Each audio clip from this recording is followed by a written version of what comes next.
C'est un plaisir de vous retrouver sur Ecofin Télévision dans votre magazine Les Dossiers. Très heureux justement de vous retrouver. Le Royaume-Uni a désormais un nouveau roi. Le roi Charles III a prêté serment, a été intronisé, on va dire donc ainsi, le week-end dernier à Londres. Et nous en parlons justement aujourd'hui dans cette émission Les Dossiers. Quels sont les défis qui attendent justement Charles III dans un monde multipolaire marqué notamment par divers changements liés entre autres au climat, à l'immigration, au Brexit, à la crise financière, mais également nous évoquerons des questions liées à la famille royale au niveau de l'Angleterre, sans oublier l'inflation qui est en train de gangréner ce pays. Et dans toutes ces questions, où placer les Congolais de la diaspora qui vivent principalement au Royaume-Uni? Pour en parler, je suis très heureux de recevoir pour vous aujourd'hui Philippe Chamamba. Il est représentant des Congolais à Milton Keynes, dans le sud-ouest de l'Angleterre, et membre de la cellule africaine des conseils à la police nationale britannique. Il vit au Royaume-Uni depuis 25 ans. Bonjour et bienvenue, Monsieur Philippe. Bonjour. Merci beaucoup donc d'avoir accepté l'invitation d'Ecofin Télévision pour évoquer ces questions très importantes. Également dans cette émission, nous allons recevoir Junior Badila, un habitué de cette émission depuis Londres. Bonjour et bienvenue. Bonjour, Monsieur Patrick. C'est toujours un plaisir d'échanger avec vous. Merci beaucoup d'être là également aujourd'hui pour le compte de cette émission Les Dossiers sur Ecofin Télévision. Alors je l'ai annoncé, le nouveau roi d'Angleterre, donc Philippe Charles III, a été intronisé le week-end dernier. D'abord une première question que je vous pose à vous, Junior Badila. Quelle est la portée symbolique de cet événement?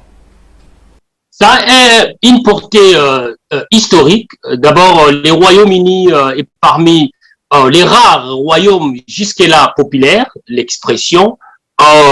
Donc, son intronisation a une portée significative pour la longévité du royaume, la popularité et l'image du royaume sur le plan planétaire. Donc, cet événement a été attendu depuis le décès de sa mère, la reine Elisabeth II.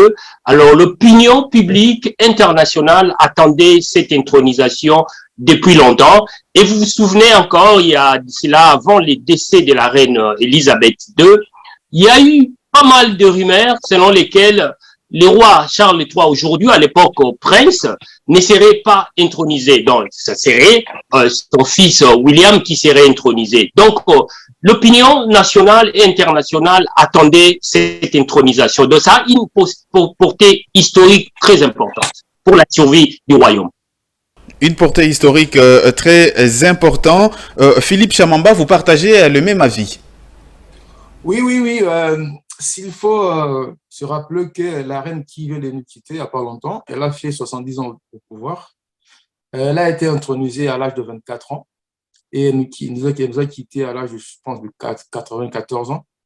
Et il y a deux ou trois générations qui n'ont pas vécu, qui n'ont connu que la reine actuelle.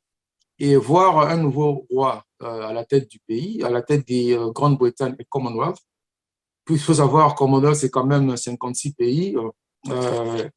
Et dans 15, jusqu'aujourd'hui, ils n'ont pas de chef de l'État. C'est la reine qui était leur chef d'État. Et maintenant, on a le roi Charles III qui est là. C'est vraiment une très bonne chose pour eux, pour tout le monde.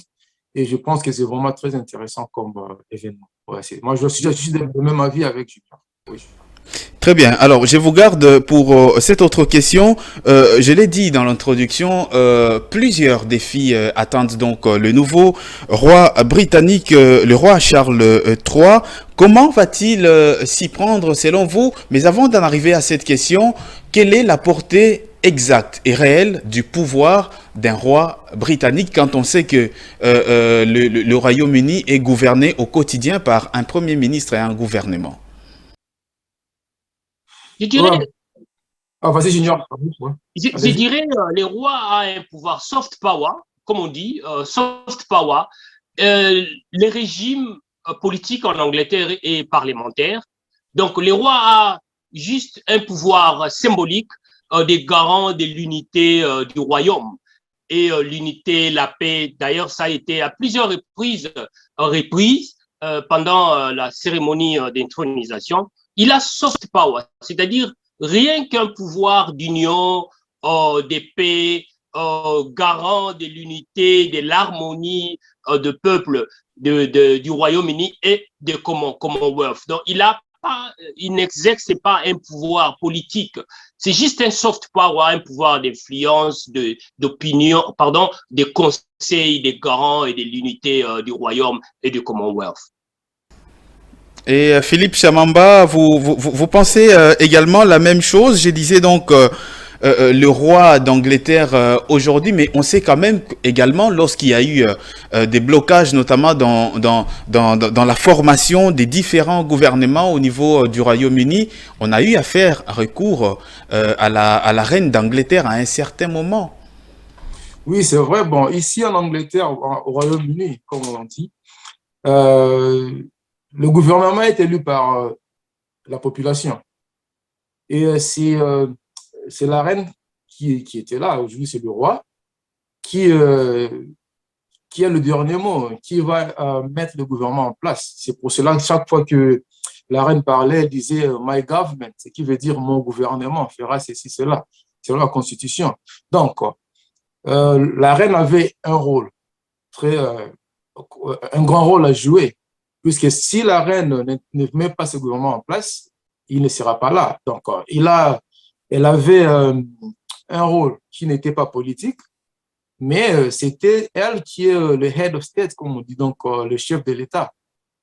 Donc, elle était là comme le symbole, elle était là pour confirmer les élus du peuple, elle était là pour mettre le gouvernement en place, et s'il y a blocage, on recourait toujours à elle, et aujourd'hui, on va recourir au point Charles pour débloquer la situation et pour confirmer le gouvernement qui sera mis en place. Donc, c'est un rôle, moi, je dirais vraiment très grand que le roi aura à jouer.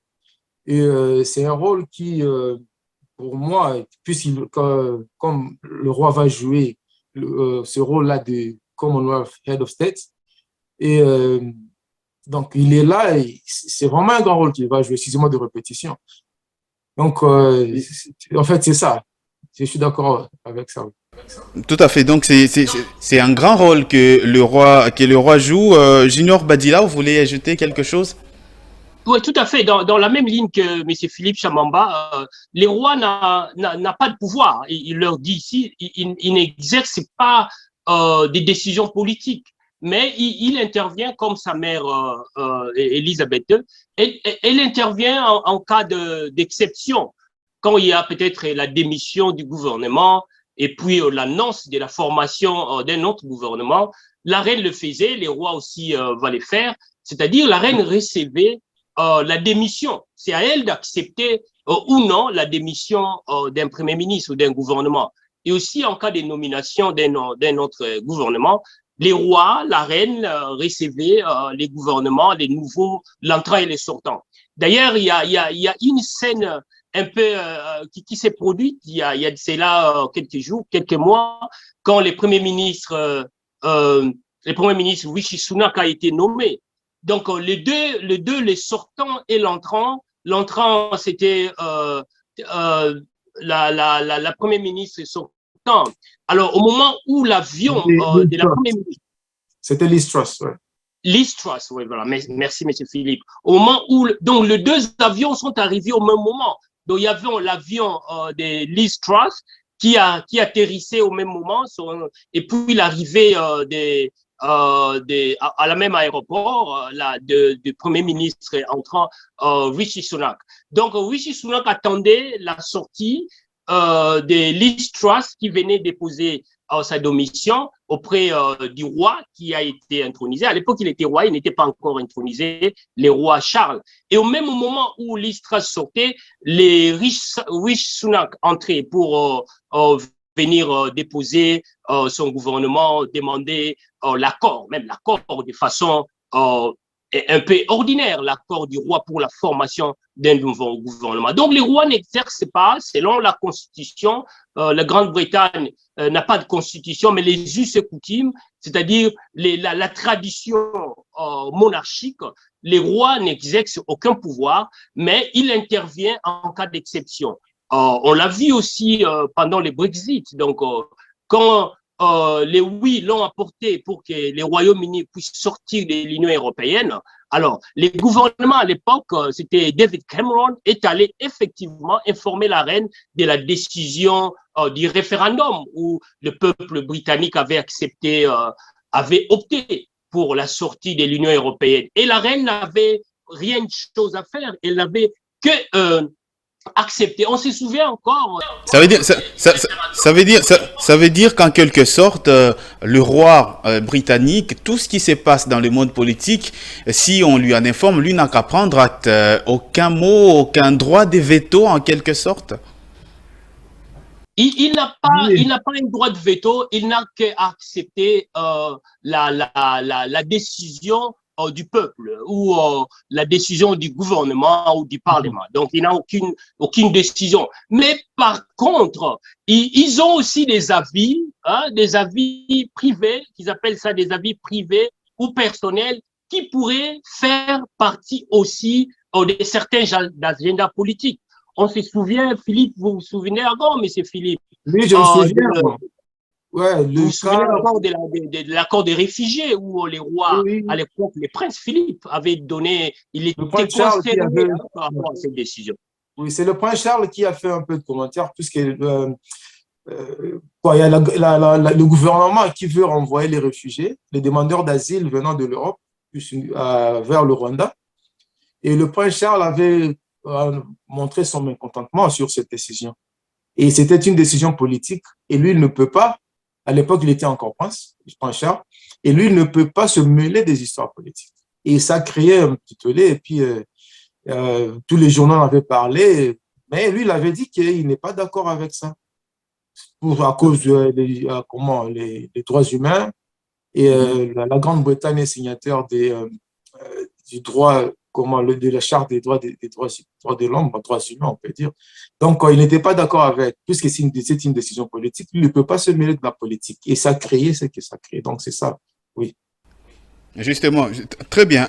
Avant d'en arriver maintenant à la question liée notamment aux défis qui attendent le nouveau roi, notamment la crise au sein de la famille royale, les défis économiques également. Alors, je suis avec vous, Philippe Chamamba.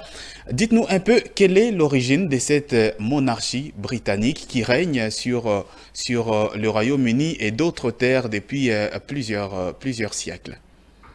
Pour la petite histoire, je ne sais, c'est pas tout le monde qui connaît l'origine de la famille royale. En fait, le dernier roi saxon s'appelait Harold Godwinson. C'est-à-dire, quand on parle des Saxons, des Anglo-Saxons, c'est différent donc les gens, les originaires d'Angleterre, on les appelle les Saxons. Donc le dernier roi saxon, il s'appelait Harold Wilson. Et je ne sais pas, quand on était petit au Congo, on a vu un film qui s'appelait Guillaume le Conquérant. Et ça montre comment le roi Guillaume a quitté la Normandie pour venir conquérir l'Angleterre. Il gagnera la guerre contre le roi Harold Wilson. Et il deviendra le roi en Angleterre. Et c'est au même endroit où Prince Charles a prêté son serment, il y a 2-3 jours, et c'est au même endroit que lui aussi l'a prêté serment. C'était en 1066, donc il y a cela près de 1000 ans, je peux dire. Donc ça fait longtemps. Et entre lui et Charles III, il y a 34 générations. Donc après le roi William I, il y a eu le roi William II, après le roi William II, il y a le roi Henry qui, après avoir, selon l'histoire, a fait un coup d'État, il remplacera son frère, et puis on est parti jusqu'à ce qu'il y ait eu la reine Elisabeth, et jusqu'à ce qu'on a aujourd'hui le roi Charles. Donc, c'est pour vous épargner trop de détails. C'est vraiment une longue histoire qui fait quand même 1000 ans, je peux dire. Donc, je vous épargne trop de détails. En fait, c'est ça. Et justement, Junior Badilla, la BBC avait annoncé donc que la cérémonie d'intronisation de Charles III allait être sobre contre celle de sa mère il y a pratiquement 70 ans. Pourquoi cette décision-là? Est-ce qu'il y a une raison qui peut expliquer cela? Il y a des raisons économiques, vous l'avez dit en introduisant, en invitant M. Philippe à commenter sur ces points. Il y a d'abord des défis économiques. Les rois est intronisé au moment où l'Angleterre traverse une inflation à 10%. Ça fait bientôt près de 10 près d'une année que l'Angleterre traverse cette crise financière. Vous suivez quand même les infos, vous voyez toute une série de grèves dans les secteurs publics, les fonctionnaires étaient en grève, c'était d'ailleurs quelques jours avant l'intronisation, les cheminots étaient en grève et dans le secteur médical aussi, les infirmiers, les médecins, les paramédicaux étaient en grève. Les pouvoirs d'achat du Britannique a sensiblement baissé de près de 3% et c'est depuis bientôt 2 ans, depuis Covid d'ailleurs, le gouvernement a essayé de pouvoir quand même remonter la pente, mais ce qui n'a pas trop tenu, notamment avec la guerre en Russie, la crise énergétique. Donc tout ça, le gouvernement a jugé bon de pouvoir réduire les dépenses liées à cette intronisation. Et ils ont réduit quand même des 8000. Vous savez, sa mère avait près de 8000 invités lors, il y a de cela 70 ans, lors de son sac, de son intronisation. Par contre, lui, son fils, le roi Charles, n'a eu que 2000 invités. Et alors, et selon certaines informations, ils ont utilisé certains produits, comme on dit, second hand, c'est-à-dire les produits qui ont été déjà auparavant utilisés, ils l'ont utilisé pendant cette cérémonie. Donc, c'était ça, en fait, d'être sobre, comme le gouvernement l'a dit. L'autre part de la sobriété, c'est aussi lié aux dépenses de médias. Et généralement, pendant cette période, les gouvernements mobilisent les médias du monde entier, mais cette fois-ci, il y a eu peu d'équipes, des journalistes qui ont été invités. Vous verrez peut-être dans d'autres pays comme en Australie, par exemple. Il y a eu peu, l'Australie fait partie du Commonwealth, il y a eu peu de journalistes australiens qui ont couvert cet événement. Ce qui a d'ailleurs, en matière de l'audience, de l'audimat, affecté un tout petit peu. On a eu à peu près 14 millions d'auditeurs à travers le monde par rapport aux célébrations, aux funérailles de sa mère, même de son père. Mais cette fois-ci, c'est ça en fait les caractères sobres, des sobriétés, comme le gouvernement l'a dit. Il y a aussi un autre élément. Le gouvernement déjà fait face aux critiques pas mal de l'opinion publique. De plus en plus, il y a critique de l'opinion publique par rapport aux dépenses liées à la famille royale. Donc, c'était ça un peu, le gouvernement voulait être un peu sobre en tenant compte de cette cérémonie. Donc, voilà, donc c'est ça un peu les caractères un peu sobres que le gouvernement a mis en place pour limiter les dépenses liées à l'intronisation. Le gouvernement a tenu compte de critiques de l'opinion publique aussi, parce qu'il y a de plus en plus de critiques de l'opinion publique pour fustiger les dépenses liées à la famille royale. Donc, et pour éviter au moment où le gouvernement, les pays traversent aussi une situation difficile. Donc, c'était quand même une occasion pour le gouvernement de pouvoir montrer à l'opinion publique nationale que non, voilà, et nous sommes là, nous sommes à l'écoute de vos critiques et nous traversons la crise et nous voulons que cette situation difficile liée à la crise puisse se refléter aussi dans toutes nos manifestations publiques. Alors, je suis avec vous, Philippe Chamamba. Dites-nous aujourd'hui quels sont les défis économiques notamment qui attendent le nouveau roi Philippe. Oui, comme Junior vient de mentionner, le roi arrive à une époque en pleine crise, je peux dire, hein, puisqu'il y a une inflation, je pense, de 2 chiffres, donc entre 10 à 11%. Ils essaient un peu de combattre ça pour réduire, pour la réduire. Il y a vraiment, comme on dit en anglais, des challenges que le roi va faire face. Il y a la crise économique, comme vous venez de le mentionner. Là, il y a eu la population qui n'était pas très contente, comme on vient d'entendre avec Junior, c'est-à-dire quoi? Pour fêter cette cérémonie, ils ont dépensé plus de 100 millions de dollars de livres sterling, donc à peu près 115, 120 millions de dollars. Voilà la situation actuelle, la crise actuelle, qui est quand même une inflation de 2 chiffres. Les Anglais, les Britanniques n'étaient pas contents avec. Et c'est là ce qui a créé. Il y a même des gens qui tenaient des rubans qui disent not my king, donc c'est pas mon roi, puisque là, moi, je ne me retrouve pas et on dépense beaucoup d'argent comme ça. Et le roi lui-même, il sait qu'il y a eu une crise, il essaie un peu de réduire un peu de dépenses dans la famille royale, il essaie un peu puisque là, dans la famille royale, tout le monde a un titre, et il essaie un peu de réduire les dépenses en changeant les titres de quelques gens et qui font partie de la famille et de leur donner autre titre et d'essayer un peu de déménager de grands châteaux aux maisons, aux villas normales. Donc, c'est juste pour faire ce qu'on appelle la réduction des coûts dans la famille royale. Donc, tout ça, c'est à cause de la crise qui est actuellement en train de gangréner la Grande-Bretagne. Et à part ça, ils sont en train aussi, bon, le nouveau Premier ministre, Rishi Sunak, est en train de voir comment combattre cette crise. Et il ne faut pas oublier qu'on est en pleine crise Russie et ukrainienne, et la Grande-Bretagne est parmi les pays qui sont en train de financer l'Ukraine. Et il y a aussi la population qui se plaint de ce côté-là. Bon, dans la prochaine émission, on pourra en parler, ce qui se passe de ce côté-là entre Russie et Ukraine, comment ça affecte la crise ici en Angleterre. Et ils sont en train de mettre des solutions en place pour voir comment réduire l'inflation, pour voir comment aider la population qui est dans la crise. Donc, en fait, c'est ça. Et justement, on en arrive maintenant à cette question que je pose à vous tous deux. Dans toutes ces questions, dans toutes ces crises qu'est en train de vivre donc le Royaume-Uni, où situer les Congolais qui vivent dans ce pays-là aujourd'hui? Comment arrivent-ils à s'en sortir face à cette inflation, vous l'avez dit, à 2 chiffres? Je suis avec vous donc, Philippe.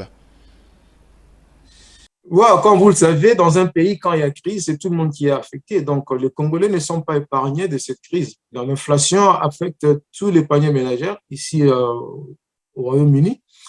Et alors, la plupart des Congolais, pour s'y faire, ils sont en train de chercher, comme on appelle, les second job ou third jobs, deuxième ou troisième job, juste pour voir comment faire face à cette inflation.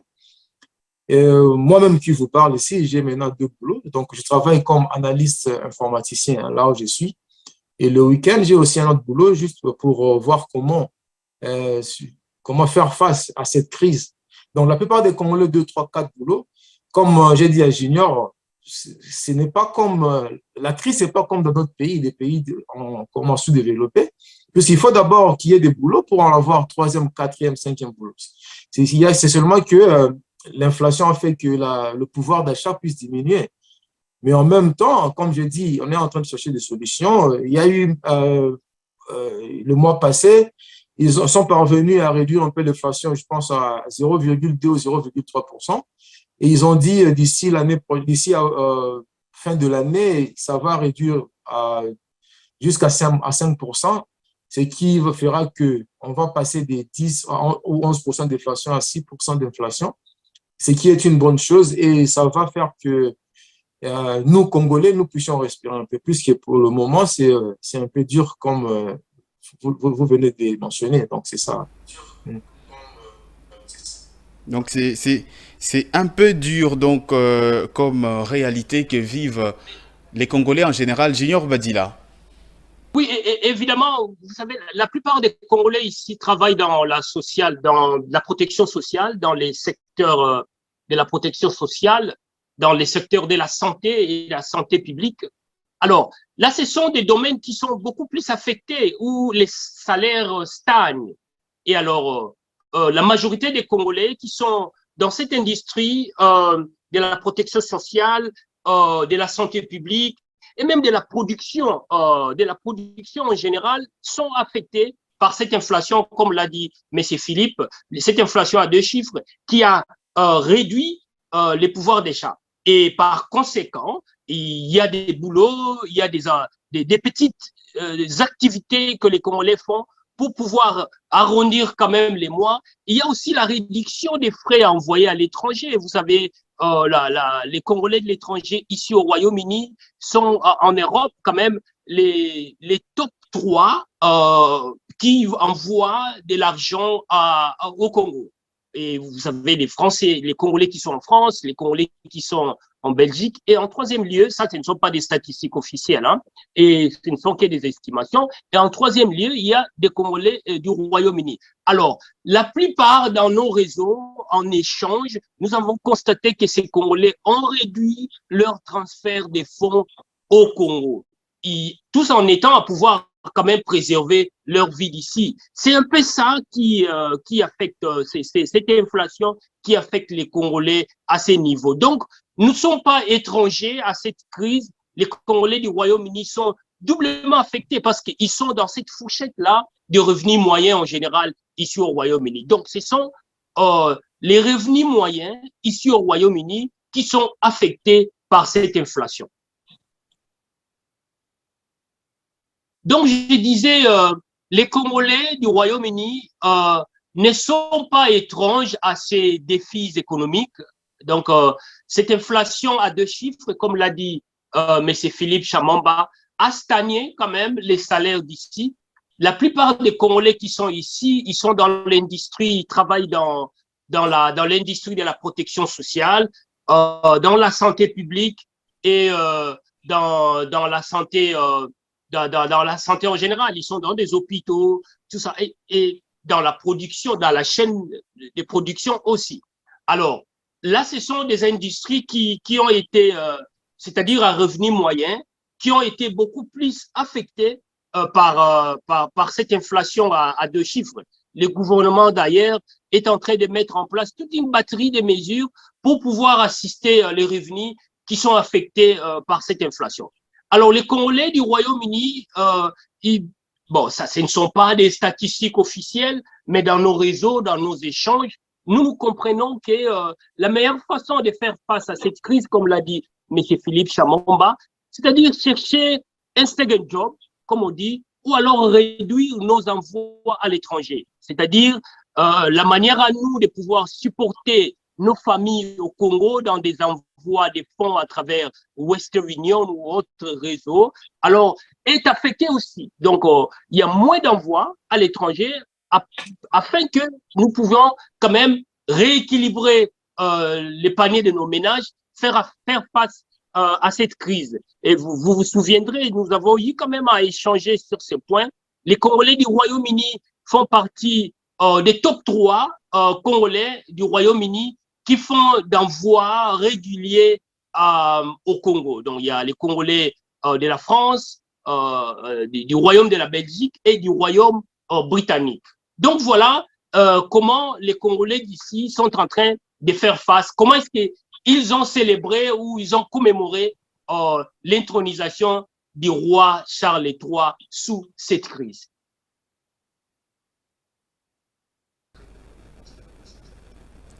Monsieur Philippe, vous avez quelque chose à ajouter par rapport à cette question?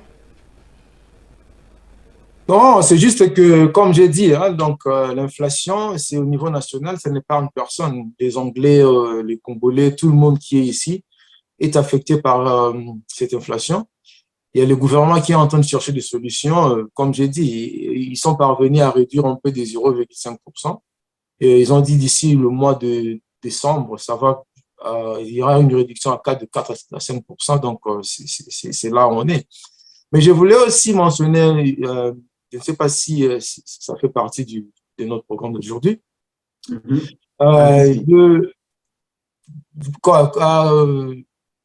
l'arrivée du prince Charles par rapport à ce qui se passe au Congo, comment ça va être vu par rapport à la situation congolaise, par rapport à la situation politique au Congo, surtout quand on sait qu'on a des problèmes avec le Rwanda, et le Rwanda qui est le seul pays à faire partie et de Commonwealth Il a joué un grand rôle au niveau des Commonwealth. En même temps, les Rwandais, le pays qui est en tête de la francophonie.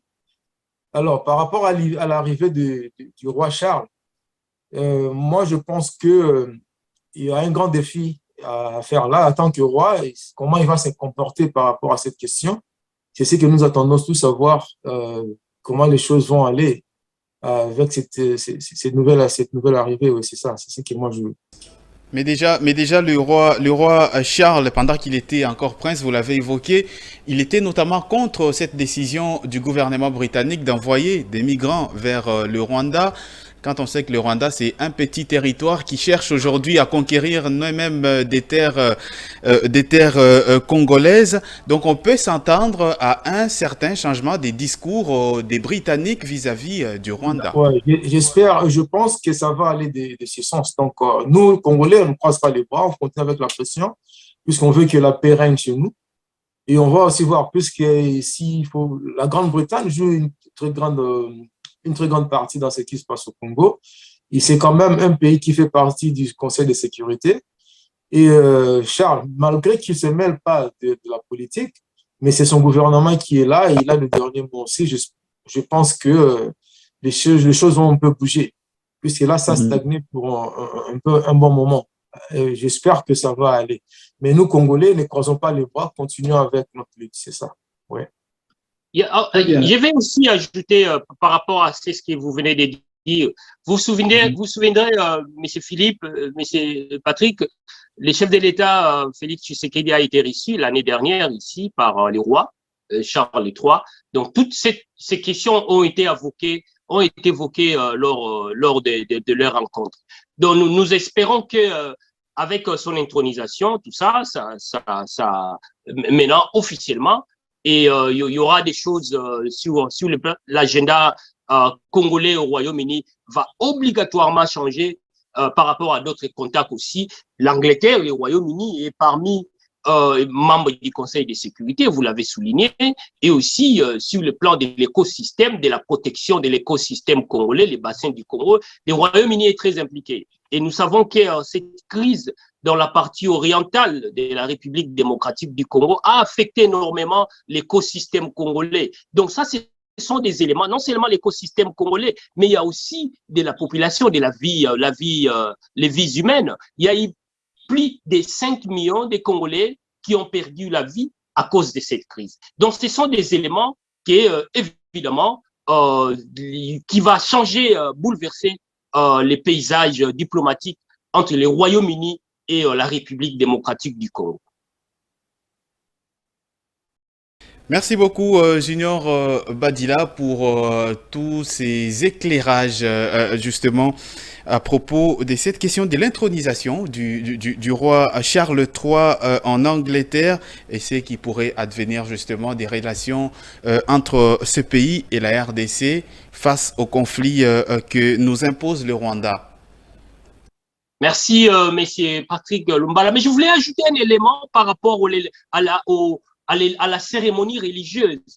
Vous savez, le Congo est un pays chrétien et la majorité des Congolais nous ont demandé, on m'a posé la question de savoir pourquoi le roi a prêté serment sur la Bible. Et cette cérémonie, pourquoi la cérémonie était beaucoup plus chrétienne que générale. Vous vous souvenez même l'origine de la famille royale, la famille royale tire ses origines de la chrétienté, de l'église anglicane, quand le roi Charles VI, Charles VI a voulu épouser six femmes. Et aussi, quand le roi pose sa main, ça reflète même les caractères bibliques. Quand vous avez dans la Bible, quand Samuel a été invité à aller couronner, Dieu lui a envoyé à aller consacrer Saoul.